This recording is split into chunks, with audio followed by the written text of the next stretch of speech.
Bienvenidos, nos encontramos con la licenciada en biología, la doctora María Eugenia Morales Puente, quien nos va a hablar sobre la relación ancestro-dependencia en las plantas. ¿Cómo inició esta investigación? Bueno, como en los seres humanos y en las plantas también se sucede la relación ancestro-descendencia, o sea, donde se trata de explicar que tenemos un ancestro común del cual venimos.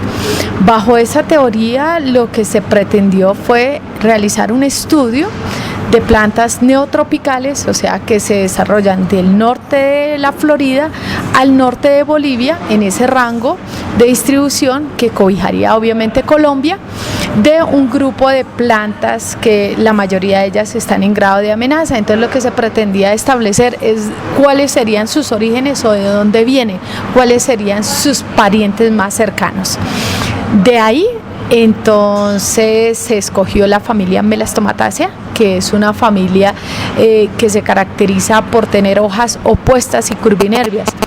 De nombres comunes tenemos el siete cueros, amarrabollos, angelitos, entre otros. Y bajo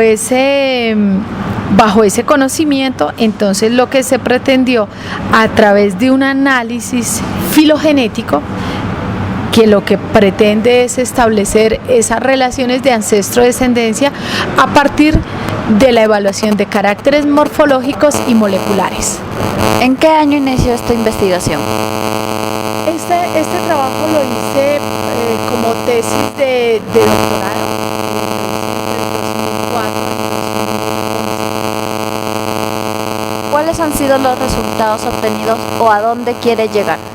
Bueno, de los resultados obtenidos en 1957, un especialista en botánica de apellido Wurdak describe por primera vez un género para Colombia. Describe el género Huilea, dedicado obviamente en honor al departamento del Huila aquí en Colombia.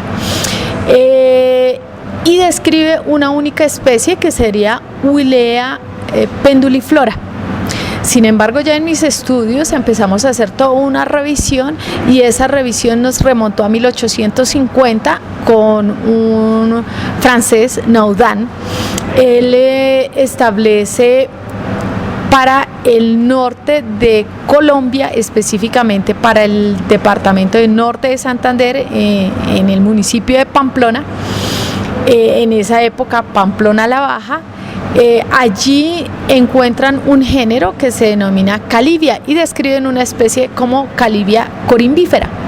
Entonces, ¿qué sucede? En esta revisión, que pues hay un rango de más de 100 años de estudio, o cerca de los 100 años de estudio, se encuentra que estas especies tenían afinidades, y cuando empezamos la comparación y empezamos a colectar las diferentes especies que pertenecen al género, nos encontramos que eran familiares por caracteres, por ejemplo, como tener una estructura que protege la flor en sus etapas juveniles y que a medida que va creciendo la flor pues desaparece.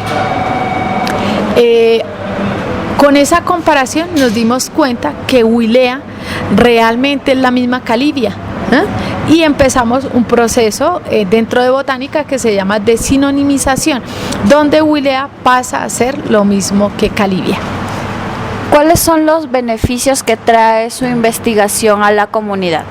Bueno, aquí beneficios hay de diferente índole. Empecemos desde el conocimiento científico, que sería establecer las relaciones parentales que hay entre un grupo de plantas que solamente existen para Colombia, Ecuador y Perú.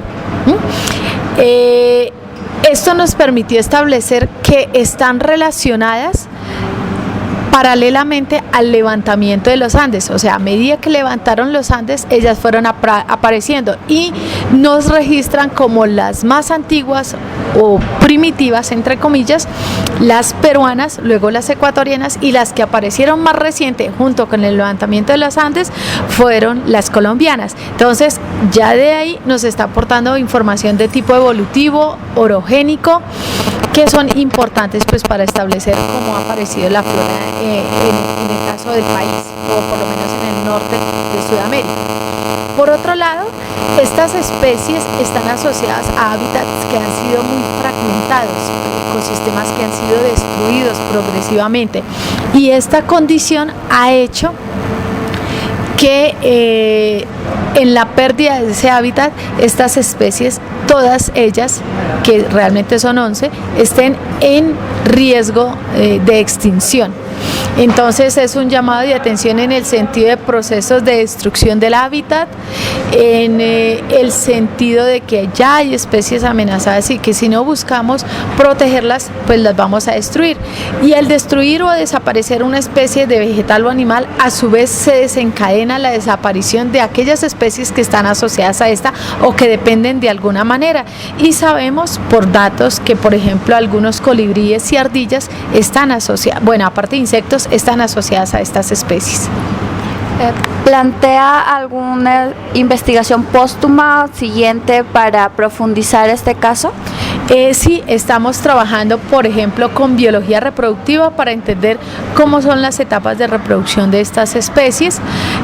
Adicional a ello, estamos estableciendo cómo ha sido definiendo a lo largo del tiempo cómo ha sido ese proceso de destrucción y, por último, cuáles serían las estrategias de conservación de la especie o de las especies. ¿Algo que le quisiera decir a los oyentes?